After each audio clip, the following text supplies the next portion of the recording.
So different people have different tolerances for being impacted by loss of a job, loss of a partner, loss of a home, loss of a job. These are considered major grief points in a person's life. It is quite appropriate to feel upset, invalidated, and lost. It's also a sense of betrayal.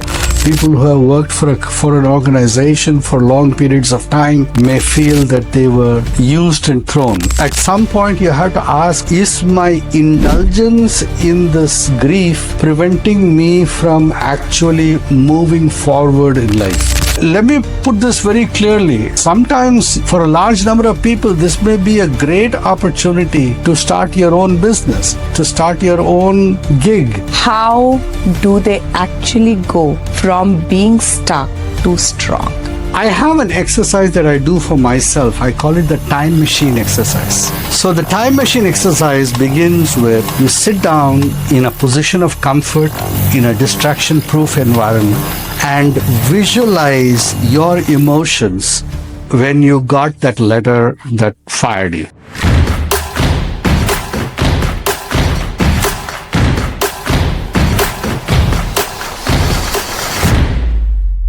Hello, ladies and gentlemen. Welcome back to From Stuck to Strong. I hope the previous 2 episodes did give you some guidance from moving to a position of strength. But again, pivot is a part of life and is an essential subject in any syllabus. So this week, we are going to pivot a little bit and discuss about riding the storm. All of you are aware of the surroundings, what is happening, and it is the right moment to seek guidance. How do we move from a stuck position to a position of strength? Welcoming back to my talk show again, Dr. Iyer, a Harvard-trained physician, well-known speaker, 3 times TEDx speaker, motivator, and an icon of Northern Virginia. Dr. Iyer, welcome back. Thank you, Soumya. How are you feeling? It's quite a big challenge that people are facing nowadays. People are losing jobs, being arbitrarily fired. It's impacting a lot of friends of mine. There are a lot of people who are struggling. So we decided that we will shift away from relationships and start looking at how do you ride out a storm? Yes, absolutely. And I follow you very closely. You know that I read everything that you post on LinkedIn or Facebook or Instagram. Something that touched me a little bit was you discussed what no one is addressing, the elephant in the room. How is healthcare being impacted? So I would start with that topic. What is your guidance for people who have lost the job? How do they take care of the healthcare? Because you did address a very severe topic, which was cancer. Yeah. So this was actually one of my very good friends is one of the foremost oncologists in this area. He's actually the president of Virginia Cancer Specialists. And he shared with me a message that was sent out by an office manager of one of their many practices. And they were experiencing patients who were in the middle of their chemo who had been fired from their federal job. And now they were out of COBRA, they didn't have insurance, and they're right smack in the middle of their cancer treatment. So people don't realize that I don't want to get into a divisive us versus them, left versus right. That's a call out. We are not here taking sides. We are just trying to address what human beings are going through and how do we help them. We are Americans. So America is facing a crisis.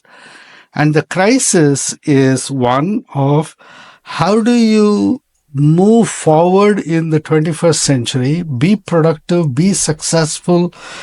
How do you create wealth and prosperity for the nation as a whole, and also be responsible, take the necessary policy decisions that favor the growth of all Americans?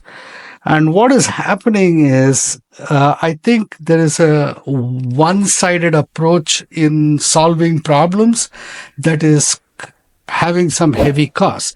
So let's move that out of the picture. Let's talk about, okay, you are impacted by a storm like this. How do you move from here? One thing that I have started in the last 1 year telling every one of my patients is, if you have a health plan and if you have a job, take some money and start an HSA plan. Okay. There's a mistaken idea that the HSA plan has to be offered to you by your employer. No. Even I had that misconception. No. If you have a qualifying health plan, Blue Cross Blue Shield, Cigna, Aetna, I don't care, then you can go Google HSA plan. There are companies that will allow you to start an HSA with your money. Oh, And all you have to do is open the account with the HSA, turn around to your HR and your payroll, and tell your payroll to deduct a certain amount of money pre-tax directly that goes to your HSA. and that is anybody in employment as well, right? Anyone who has a job Oh, that's amazing. and who has a health plan can start an HSA plan for him. So the HSA is an abbreviation for Health Savings Account. And the advantage of an HSA is this. Your money is going pre-tax. That means if you are in a 25% tax bracket, automatically anything that you buy with that money is you're having a 25% discount. Right. So if you paid $20 copay for your medicine at the drugstore at CVS and you paid it with your HSA card, you are actually only paying $15 Right. or less. And this is also for any Gen Z who are getting into workforce. This is bright information, right? Correct. And this is something that would help them in long term. And then the second thing is you are allowed to put up to $8,500 a year into your HSA plan and you can roll it over. It is not a use it or lose it. Use it. Yeah. You can roll it over to the next year. One of my colleagues, a physician, he put 8,500 for 3 years. And then guess what? You can invest it. You can choose a mutual fund and put that money in. Correct. He grew his HSA to $70,000 Oh, that's a nice in way 2 of- years. He took 3 years worth of HSA deposits and in 2 years grew to 70,000. And this year, he actually told his employer that he does not want any health coverage at all. His 70,000 HSA is covering it. Wow. That is life-saving information, Yes. to be honest. Okay. So these things are there. Most people don't even use it. And maybe you don't have enough money to put 8,500, which is the maximum. But if you can put 2,000, you should do it. Yeah. And that money you can then grow. Yeah. That is the beauty about it. So what if they haven't done the HSA, right? Like they've already lost the job. This is precautionary. Yes. Right now, what can help them? There are a lot of agencies out there who are stepping up to help people who have been impacted by all the cuts, the federal cuts that have been happened. Reach out to them. Just go Google them. They are there. There are some faith agencies are there. There are various physician practices are setting aside certain reserves to help give free care to people. For cancer specialists, cancer treatment is expensive. Chemo is expensive, and they are reaching out to pharma companies trying to get certain drugs at discount and so on and so forth. And Dr. Iyer, can they reach out to either you or me in case we have a consolidated list? Do we have that? You can email us. We should Yes, we broadcast do it. have an email, and I'm going to post the email once we are ready to share the video. So please reach out and we would be happy to help. Moving on to the next question. This is what I was thinking to myself. Again, you and me have always discussed about grief so much more. How much time is the right time at this point to take some time off and actually grieve what is happening? And when is the right time to shake it off and say, you know what, I'm ready? So different people will have different tolerances for being impacted by loss of a job, loss of a partner, loss of a home, loss of a job. These are considered major grief points in a person's life. A divorce, a loss of a parent or a loss of a spouse, and loss of a job. These are considered major life stressors. So it is quite appropriate to feel upset, invalidated, and lost. It's also a sense of betrayal. People who have worked for an organization for long periods of time may feel that they were used and thrown. And those are valid emotions, but only to a certain point. At some point, you have to ask, is my indulgence in this grief preventing me from actually moving forward in life? And if you feel that that is happening, then you need to reach out. And one of the biggest things you can do is reach out to a friend. You need to really reach out to people who can provide you a space where they accept your loss but don't let you slide into victimhood, where you are just wallowing in self-pity and unable to move productively forward. Let me put this very clearly. Sometimes for a large number of people, this may be a great opportunity to start your own business, to start your own gig, having realized that your stable federal job may not be the best, safest given the vagaries of time. You may find that, hey, you may want to take those skills and start your own business, and in this matter, start small, generate some income, Yes. and move from there. I like your choice of word, indulgence in grief. You made it sound like that is something which is a part of life and we do indulge in it, right? We enjoy it exactly as a happy moment. Yes. And grief requires its own time. I like the spin of the word on it. Federal loss of job is definitely one aspect of it. Then there is aspect of the job, the Metas, the Googles, which have let go people under the pretext of low performance appraisals, right? To a point, it might be true. To a point, it might not be. We see all these negative posts on LinkedIn, how brutally they have been let go. Is it an enterprise at fault, or do you think we are at the juncture where our thoughts on employment needs to change? I do believe that enterprises sometimes lose sight of their core values and start regarding human capital as a commodity. They objectify human resources and they consider human capital as a commodity that needs to be treated just like any other asset on their balance sheet. And it is unfortunate, but just going on saying that it is unfortunate does not change the fact that it will happen. Yep. It will happen in cycles. The best option for any person is to make themselves what I call cancel proof. That's what I mean by being cancel proof. You don't let somebody else determine the options in your life. At every point, make sure that you are in control of the choices you make. That is powerful. That is very, very powerful. And because I think, as you said, the light that shines on you is because of you. Yeah.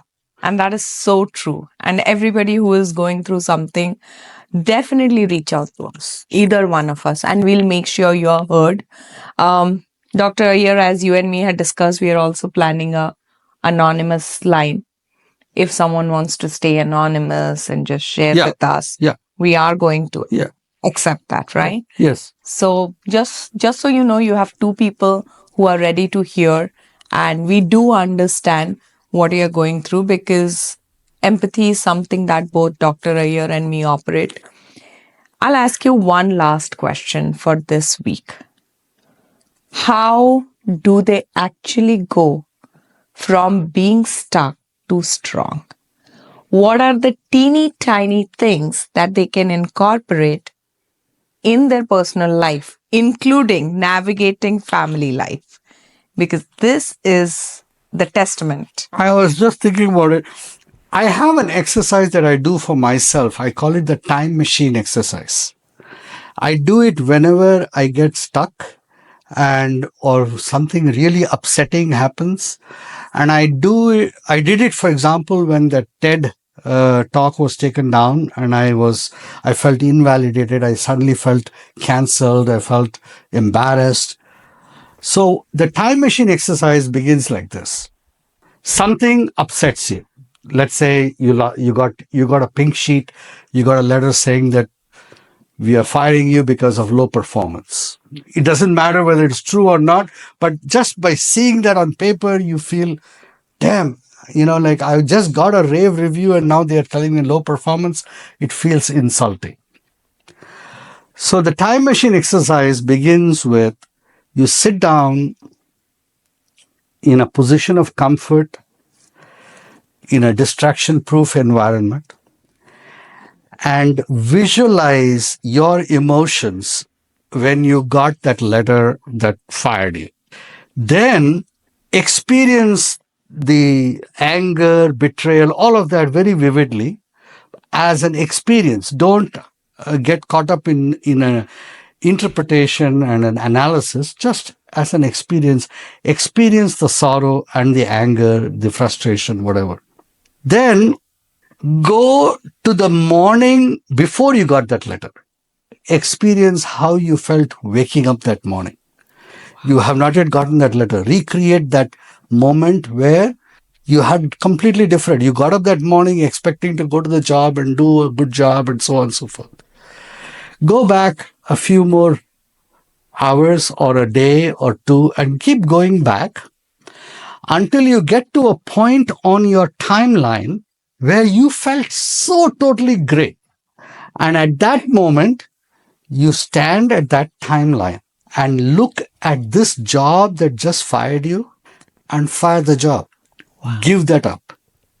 Give it up. Start a new timeline from that point. Make a decision. I don't have any job. Give up the job at a point when you are fully full of confidence, fully full of enthusiasm and joy and strength, everything when you are at your best self. And at that point, fire the job. And in that position of strength, say, okay, these are the things I can do. I want to now create a job for myself. What will I do? And start a new timeline. This is the time machine exercise that I do that helps me get always from stuck to strong. My God, Dr. Iyer, I literally have goosebumps. Trust me. I don't think we could have recorded a better episode on riding the storm. I really don't think. So the key takeaways, definitely indulge in grief. Take your time. Do that self-pity. Do that self-valuing. Do whatever you want to do. Yell it out. Cry it out. Write it down. Next, the time machine exercise, as Dr. Iyer said. Go to the point the day before, the night before, or a week before where you felt you're great. And then just fire the job. Dr. Iyer, thank you so much. I think a lot of people need to hear this. And I don't think we could have created a better timeline or a better episode. Thank you so much. Thank you. And tune in to our next episode. It might be a continuation of this, or we'll go back to the relationship, because we do know there will be a lot of questions on this and we are ready to answer. Thank you. Thank you. Good luck.